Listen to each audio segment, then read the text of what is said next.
There are stories that shatter our sense of safety, stories that question where trust ends and terror begins. Today, we confront one of those stories. This is Silent Whispers Kenya, and this is the case of Masten Milimu Wanjala, the man Kenya's headlines dubbed a bloodthirsty vampire, a predator disguised as a coach, whose horrifying crimes unfolded in broad daylight. But how did justice slip through the cracks, and what happened after? Join me as we investigate. Wanjala was born in Bungoma County in 2001. Just a teenager himself, he allegedly began targeting children. In 2016, a 12-year-old girl, Purity Maweu, vanished from Machakos. Later on, she was found strangled. From there, a chilling pattern emerged. Boys aged 12 to 13 from Nairobi to Kiima and Kimilili began disappearing. Parents recounted how their sons went to meet a football coach, promising training and sponsorship. It was the perfect cover, the authority figure offering hope, but beneath the facade hid something far more dangerous. Masten executed his first killing when he was only 14 years old. He was the face of evil few imagined possible. A child himself when he began a string of unimaginable crimes. A self-confessed killer who preyed on the innocence of youth. Masten was a child killer who lured and killed his victims, sucked their blood, and then he miraculously escaped police custody one morning. The entire nation stood still when the truth came out, and when justice failed, mob justice rose. Devil worshipping and extreme dark powers are things we hear, but we may never prove. This is one such story. Masten wasn't really a bad boy, but a mystery religion he was introduced to turned him into a walking hunter for blood. Wanjala began the disturbing killing spree in 2016. His first victim was 12-year-old Purity Maweu, who was abducted from a hometown in Kiima in the county Machakos east of Nairobi. Wanjala exclusively targeted children. His second victim was 13-year-old Aaron, a boy who vanished in Kimilili in western Kenya. Kenya had been gripped in fear by the slew of missing children, which grew to a whopping 242 in 2020.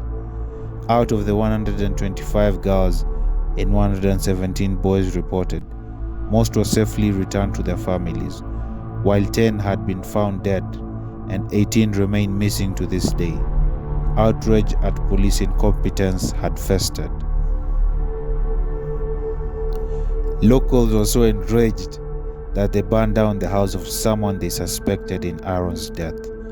Meanwhile, authorities noted that both Purity and Aaron had been stupefied, using a white substance in powder and liquid form, which they were either forced to drink or sprayed with before being executed.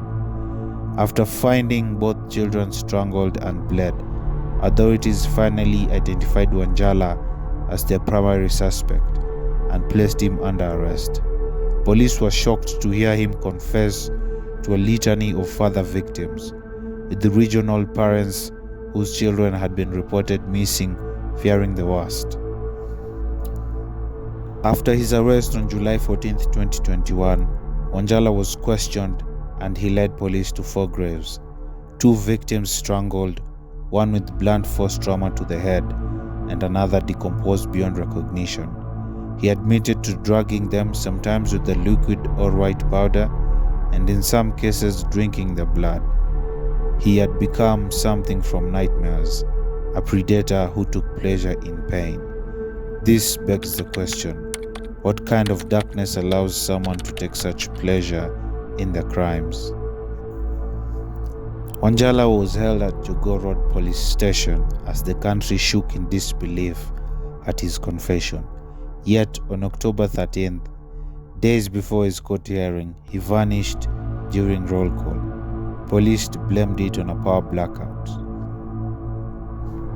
Police confirmed to the media on Wednesday that the 20-year-old Masten Wanjala Milimu escaped either late Tuesday or early Wednesday from the Jogoo Road police station in the Kenyan capital, Nairobi. He was waiting to face over 10 counts of murder.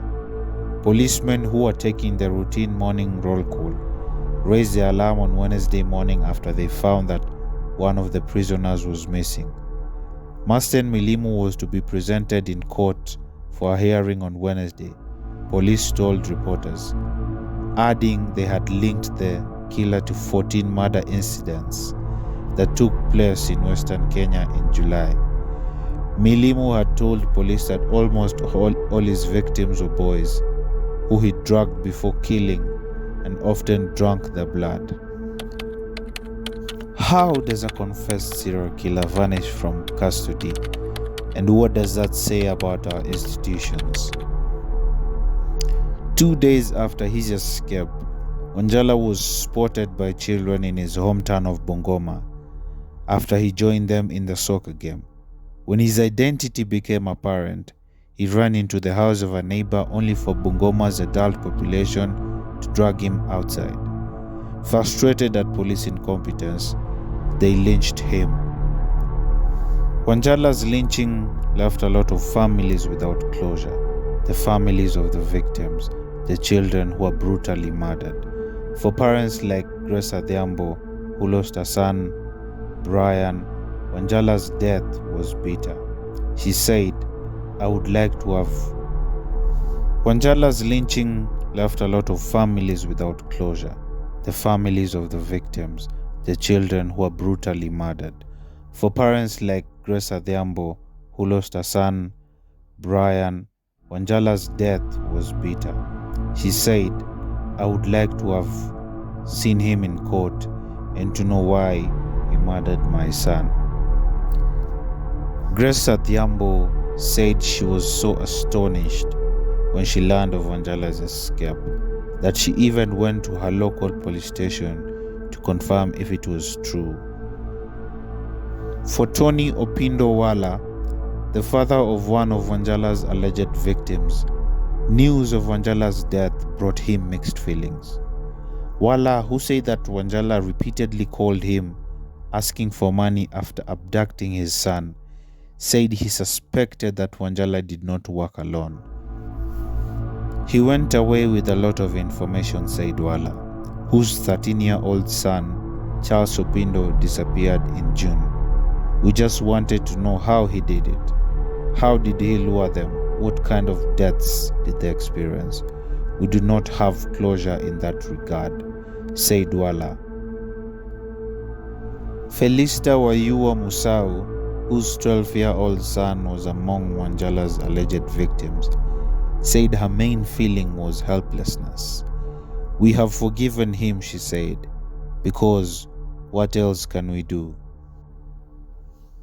These parents of the victims were hoping for justice, and justice, the only path that would bring answers, never came. Wanjala's story ends in violence, but the story of justice to his victims remains unfinished. We then must ask, how do we protect our children? How do we ensure that the system cannot be so easily broken? If you believe improvements can and must be made, please reflect in the comments. This is Silent Whispers Kenya. Subscribe, share, and most of all, stay aware.